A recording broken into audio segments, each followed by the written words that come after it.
কেমন আশিকে রাসূল হতে হবে। মসজিদ থেকে আওয়াজ এসে গেল, হাইয়া আলাল জিহাদ, জিহাদের জন্য আসো। সমস্ত সাহাবায়ে কেরাম নাম লিস্টি করার জন্য বসে আছেন। আল্লাহর নবী মসজিদের মধ্যে বসে আছে। সন্ধ্যার সময় এলান হয়ে গেল, আগামীকাল সকালবেলা তোমরা সবাই চলে আসবে। কি করবে সকালে এসে? বলে তোমরা আস্তে করে যারা জিহাদের ময়দানে যাবা এরা সুন্দর করে নামটা লিপিবদ্ধ করে দিবা। আল্লাহর নবীর সাথে তোমাদেরকে জান্নাতে নিয়ে যেতে হবে। এ মুসলমান, ও পর্দার আড়ালের মা, ওই জামানার মাদের ঈমান কেমন ছিল আর তোমাদের ঈমানটা কেমন? দিলের কান দেয়া কথাগুলো শুনতে হবে। একজন মা বাড়ির মধ্যে বসে আওয়াজটা যখন কানে ভাসলো তো মা চোখের পানি ফেলায় ফেলায় কান্নাকাটি করে। ছোট্ট বাচ্চা দেখে মা কাঁদে। চিন্তা ভাবনা করলো, আল্লাহ মাঝে মাঝে আমার মা মুনাজাতের মধ্যে বসে বসে বসে বসে কান্নাকাটি করত, আজকে মনে হয় এই জন্য কান্নাকাটি করে। আল্লাহর পাগলিনী বান্দি আস্তে করে নামাজ কমপ্লিট করে বিছানায় যখন আপনার মাথাটা পিঠটা লাগায় দিলেন, বালিশে যখন মাথাটা লাগায় দিলেন, কানতে কানতে বালিশটা ভেজায় দিল। শুধু কানতেছে কানতেছে, এক পর্যায়ে ফজর হয়ে গেল। মুয়াজ্জিন সাহেব যখন আজান দিল, ওই ছোট্ট বাচ্চা ডাক দেয়া বলে, মা ওই যে সন্ধ্যার থেকে তুমি কান্না শুরু করছো, এখনো পর্যন্ত তুমি কাঁদো, এখনো তোমার কান্না কেন ভালো হয় না? ও মা জলদি করে বলো কি জন্য কাঁদো? বলে তোমাকে বলে আর কি লাভ হবে? ছোট্ট বাচ্চা ডাক দেয়া বলে, মারে আমি ছাড়া তো তোমার কেউ নাই। ও মা তোমার আপনজন কেউ নাই, তোমার বন্ধু বান্ধব কেউ নাই। মা কি জন্য কাঁদো? জলদি করো মা, জলদি করে আমাকে বলো তো মা। মা ডাক দেয়া বলে, সন্তান, মসজিদ থেকে একটা আওয়াজ আসলো, হাইয়া আলাল জিহাদ। আল্লাহু আকবার, জোরে বলেন আল্লাহু আকবার। মসজিদ থেকে আওয়াজ আসলো, আসো জিহাদের ময়দানে। ও সন্তান, আমার তো উপযুক্ত কোনো সন্তান নাই, তুমি ছাড়া তো আমার আপন কেউ নাই। তোমার বাবাও ছিল যুদ্ধের ময়দানে, যুদ্ধ করতে করতে শহীদ হয়েছে, আমার বাবাও শহীদ হয়েছে, কিন্তু আমার উপযুক্ত কোনো সন্তান নাই। আমি কে যদি সন্তান থাকতো, আমার বড় দিলি তামান্না আমি শহীদের স্ত্রী হয়েছি, আমি শহীদের কন্যা হয়েছি, আমার দিলি তামান্না আমি শহীদের মা হব। আল্লাহু আকবার, জোরে বলা যাবে কি? আমার নবীর সাথে যুদ্ধের ময়দানে যাবে, আমি এই জন্য কাঁদতেছি।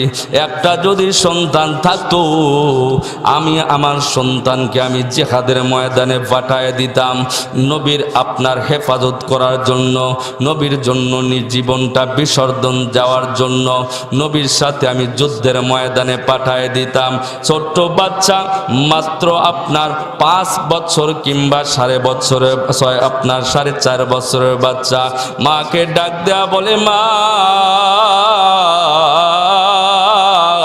ফজরের নামাজ পড়িয়া নাও, নামাজ পড়িয়া নাও, আমি আল্লাহর নবীর কাছে যাইতে চাই।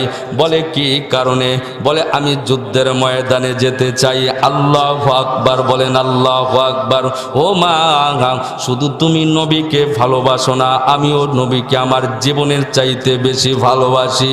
ও মা, নবীকে ইহুদি খ্রিস্টানরা আঘাত করবে, নবীকে আপনার কষ্ট দিবে, এইটা তো আমি সহ্য করতে পারবো না, আমিও নবীকে ভালোবাসি।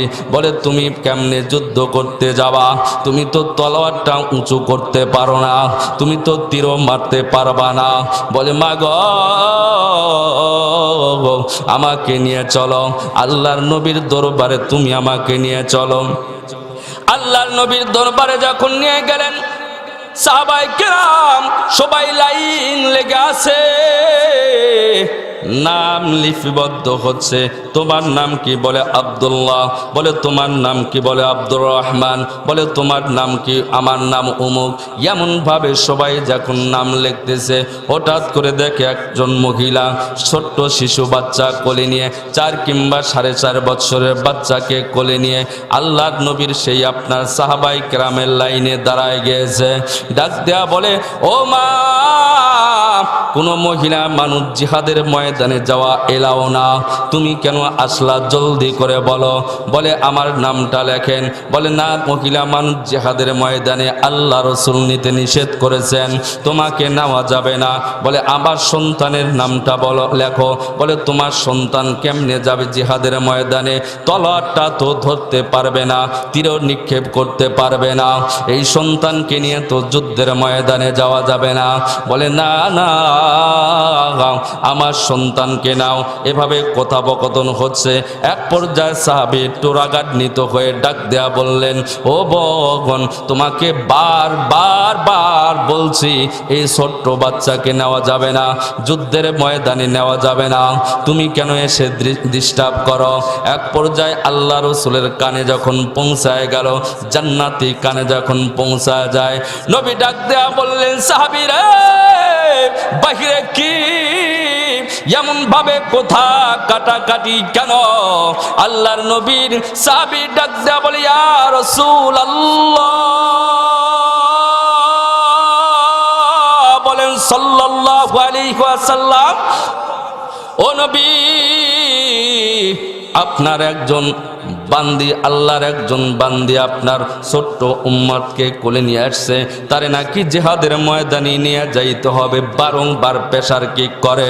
আল্লাহর নবী আস্তে আস্তে মসজিদ থেকে বের হলেন, তাকায়া দেখে ছোট্ট একটা বাচ্চাকে বুকের সাথে জড়ায় নিয়ে আসলেন। আল্লাহর নবী ডাক দেয়া বলে, মা, মহিলা মানুষ তো যুদ্ধের ময়দানে এলাও না, ও মা, আর ছোট বাচ্চা তো আরো আগে এলাও নাই, তাকে তো গ্রান্টেড আপনার গ্রহণযোগ্যতা নাই, তার তো আপনার কোনো শক্তি নাই, তলোয়ার তো উঁচু করতে পারবে না, তীর ধনুক তো লাগাইতে পারবে না, শত্রুর সাথে মোকাবেলা করতে পারবে না, তুমি খাওয়াইলে ছোট্ট বাচ্চা খায়, কেবলমাত্র কথা শিখছে, এ কি যুদ্ধের ময়দানে যাবে? ও মা, তুমি চলিয়া যাও, যুদ্ধের ময়দানে তোমার যাওয়া লাগবে না।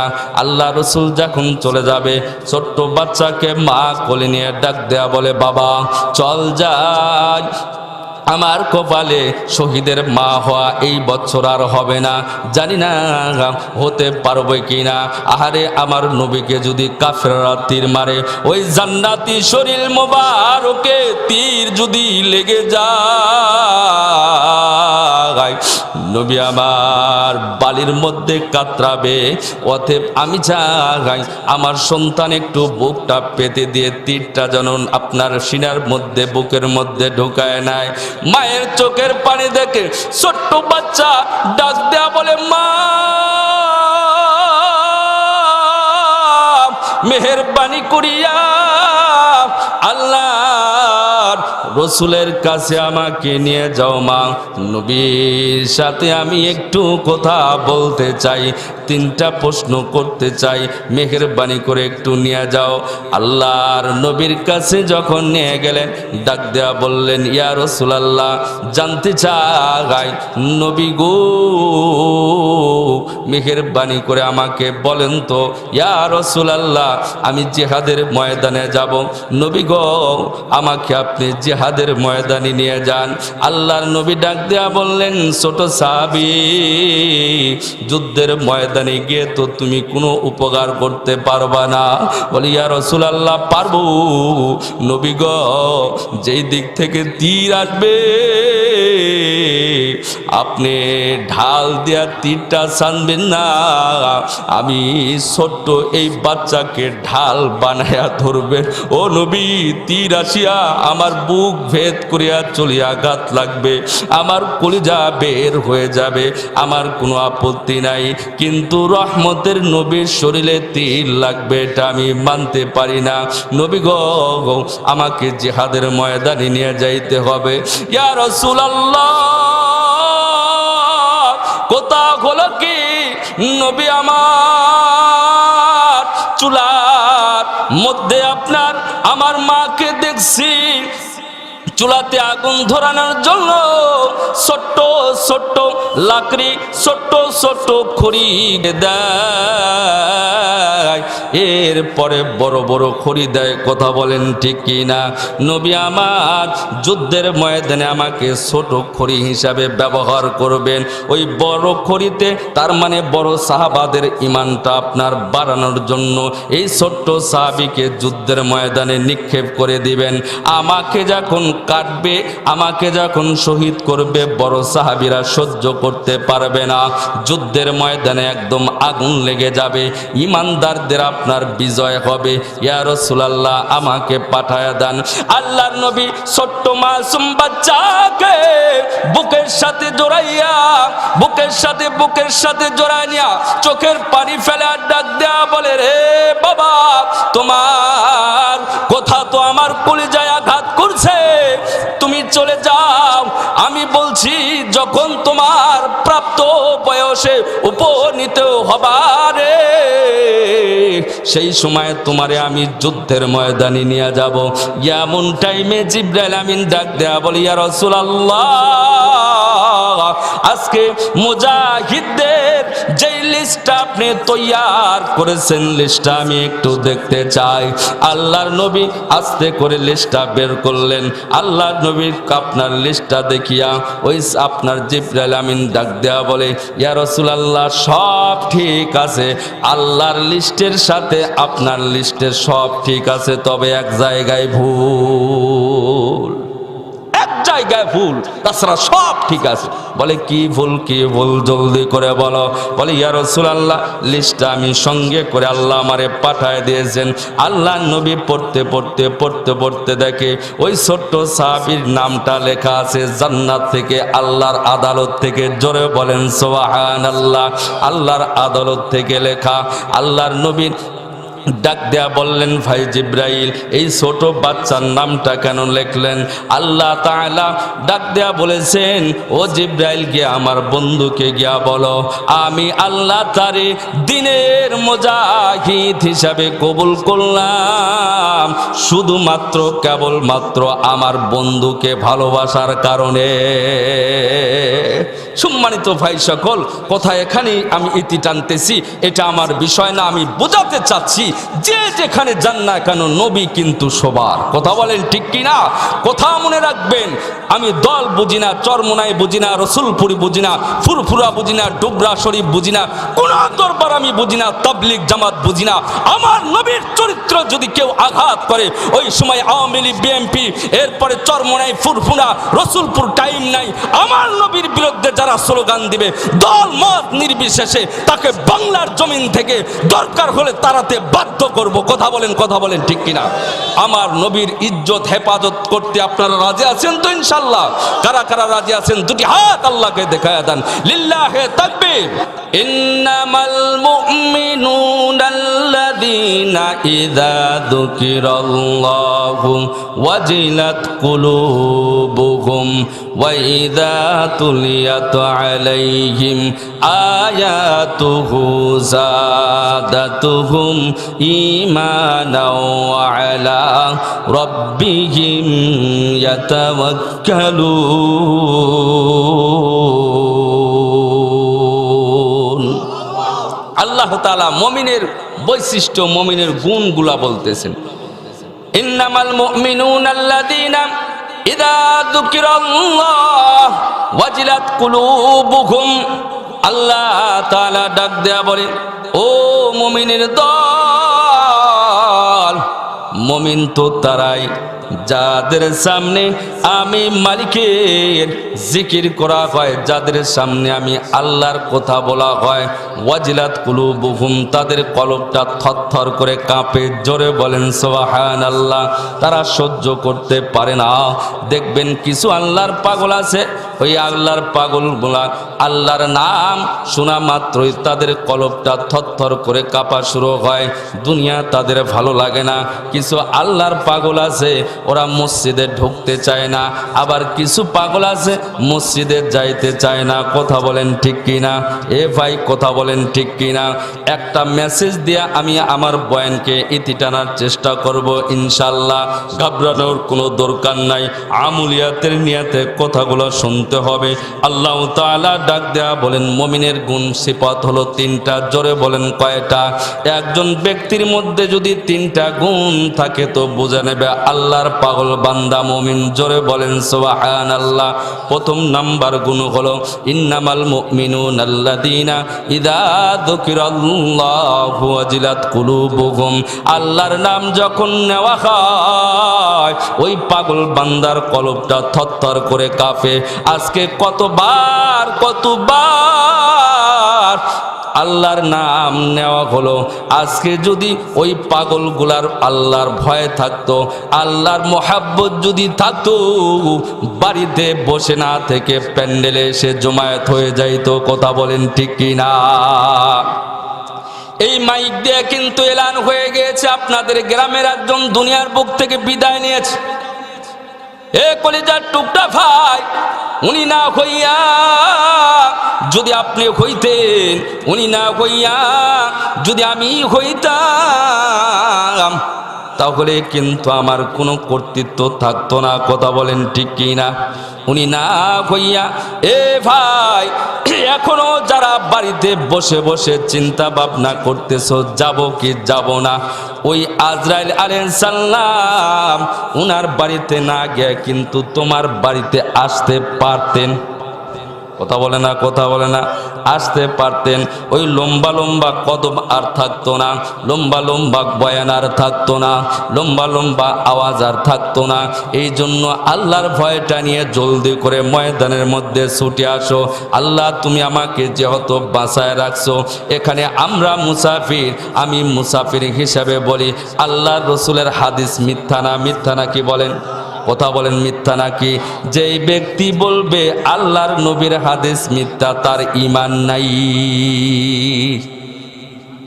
আল্লাহর রাসূল ডাক দেয়া বলেন মুসাফির ব্যক্তি যদি দোয়া করে তো রব্বে কাবা আল্লাহ ওই দোয়া ফিরায় দেয় না।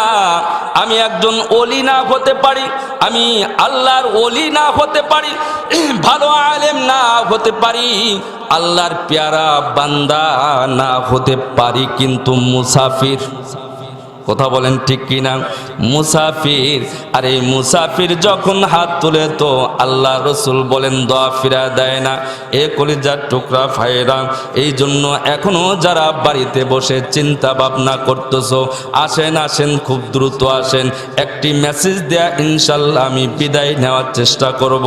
আল্লাহ তাআলা ডাক দেয়া বলেন ইন্নামাল মুমিনুনা আল্লাযীনা ইযা যুকিরাল্লাহু ওয়াজিলাত কুলুবুহুম।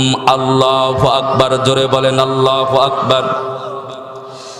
প্রথম নাম্বার গুণ হলো তাদের সামনে যদি আল্লাহর জিকির করা হয়, আল্লাহর নাম নেওয়া হয়, ওয়াজিলাত কুলুবুহুম, তাদের কলব থরথর করে কাঁপে।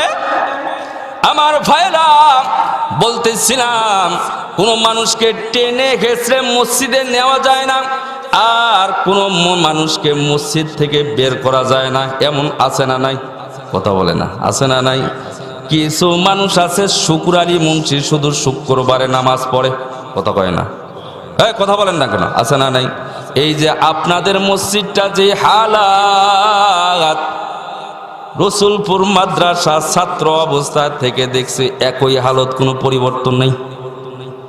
কথা কোনো পরিবর্তন আছে নাকি? কোনো পরিবর্তন নাই। এই জন্য কিছু মানুষ আছে, কিরে মসজিদ থেকে বের হও না, আসো, পেঁয়াজ লাগার বতর চলতেছে, আসো পেঁয়াজ লাগাই। বলে যেই মালিক তোমারে মসজিদে ঢুকায় না ওই মালিক আমারে মসজিদ থেকে বের হতে দেয় না। মুনিব গেছে, আপনার গোলাম আর মুনিব চলতেছে, নামাজের টাইমও হয়ে গেল। আশরাফ আলী থানভী রহমাতুল্লাহ আলাইহি ডাক দেয়া বলেন, গোলাম আপনার আর মুনিব ঘোড়াটা বাঁধিয়া ঘোড়ার গাড়িটা সুন্দর করে রেখে ঘোড়াটা ছায়ায় রেখে মসজিদের মধ্যে ঢুকছে। মুনিব গিয়া নামাজে দাঁড়াইছে, নামাজ কমপ্লিট করিয়া দাঁড়াইছে, কখন গোলাম আসবে, এরপরে ঘোড়ার গাড়িটা সাজাইবে, এরপরে আমরা রওনা দিব। 5 মিনিট যায়, 10 মিনিট যায়, 20 মিনিট যায়, আধা ঘন্টা যায়। মুনিব ডাক দেয়া বলে, কিরে গোলাম বের হও না কেন? বলে আর একটু দাঁড়ান। আবার চলে গেলে এমন করতে করতে 1.5 ঘন্টা, বের হও না কেন? বলে আর একটু। বলে তাড়াতাড়ি আসো। মুনিব ক্ষিপ্ত হয়ে গেছে, আমি তাড়াতাড়ি আসলাম, তুমি কেন বের করে না? বলে যেই মালিক আপনারে মসজিদ থেকে বের করে দিল ওই মালিক কুদরতি কদমটা আমার কপালের সামনে দিয়া ডাক দেয়া বলে, বান্দা দে দে দে রে বান্দা দে, আমি আল্লাহ কুদরতি কদমটা তোর সামনে আগায় দিলাম। এই কপালটা মিশাইয়া সুবহানা রব্বিয়াল আ'লা বলিয়া যখন বুলান দিবি, তোর মধ্যে আমার মধ্যে আর কোনো পর্দা থাকবে না। যেই মালিক তোমারে রাখে না মসজিদে, ওই মালিক আমারে মসজিদ থেকে বের হতে দেয় না। এ কলিজার টুকরা ভাইয়েরা, আল্লাহ তাআলা ডাক দেয়া বলে, মুমিনের গুণ, মুমিনের সিফাত হলো, বুঝে নিবে তিনি হলো প্রকৃতপক্ষে মুমিন। এই 3টা গুণ থাকলে কয়টা গুণ জোরে বলেন? আজকের আমার অজের বিষয় হলো মুমিনের 3 গুণ। দেখেন তো আজকে আমরা এই গুণগুলো আছে নাকি? আল্লাহ রাসূল ডাক দেয়া বলেন, মুমিন কারা? একজন সাহাবী এসে ডাক দেয়া বলেন, ক্বালান নবী সাল্লাল্লাহু আলাইহি ওয়াসাল্লাম, আল্লাহ রসুলকে ডাক দেয়া বললেন, ইয়া রাসূলুল্লাহ বলেন তো দেখি মুমিনকে? আল্লাহ রসুল ডাক দেয়া বলেন, ক্বালান নবী সাল্লাল্লাহু আলাইহি ওয়াসাল্লাম, ইযা সাররাতকা হাসানাতুকা ওয়া সাআতকা সাইয়্যাতুকা ফাআনতা মুমিন। আল্লাহর নবী ডাক দেয়া বলে, সাহাবী রে, ওরে আমার সাহাবী, ভালো কাজ যদি ভালো লাগে আর মন্দ কাজ যদি মন্দ লাগে, ফাআনতা মুমিন, তুমি মুমিন। ভালো কাজ যদি তোমার ভালো লাগে আর খারাপ কাজ যদি তোমার খারাপ লাগে। কষ্ট হচ্ছে আপনাদের? ভাই কথা বলেন, কষ্ট হচ্ছে?